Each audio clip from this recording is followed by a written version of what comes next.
So there's a zombie game that's been getting a bit of attention lately called Nakwon Last Paradise, and it's actually doing a couple of things differently from the usual zombie survival formula. The game is set in Seoul, South Korea, after a zombie outbreak where parts of the city have basically been quarantined off. Players enter that zone to scavenge supplies and then try to extract with whatever they find. If that structure sounds familiar, it's because it's built around extraction mechanics. You go into the map with gear, you loot buildings, and if you die, you lose everything you were carrying. So it has a bit of that high risk tension that games like Tarkov, Arc Raiders, or other extraction shooters rely on. But the twist here is that the zombies aren't just background enemies.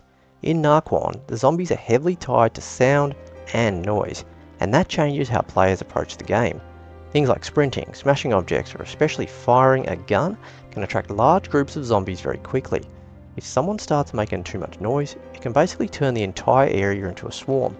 So instead of running and shooting everything, the game actually pushes players towards stealth and careful movement. A lot of the time it's smarter to move slowly through the buildings, use melee weapons, or simply avoid fights altogether. And that leads to some interesting situations with PvP. Other players are exploring the same areas you are, looking for loot and trying to reach extraction points.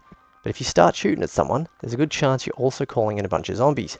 So you get these moments where players are trying to decide whether it's worth engaging at all. Sometimes the smarter move is honestly just to stay quiet and let another player make the mistake first. Another thing that stands out about Nakwon is the environment design.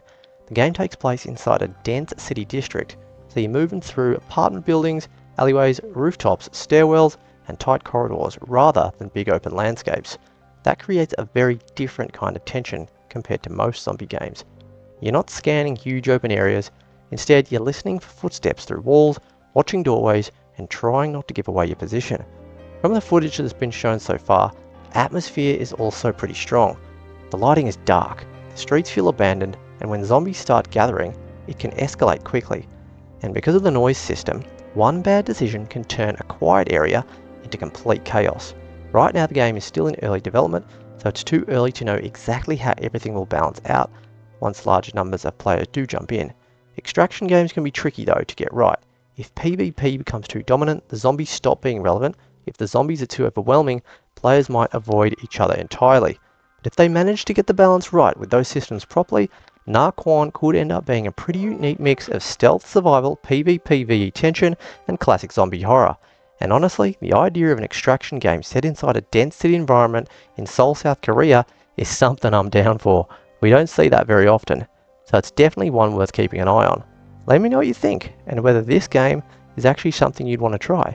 And if you enjoy these kind of video reviews, hit the like button, subscribe, and turn notifications on for more post-apocalyptic extraction shooters. Catch you in the next one.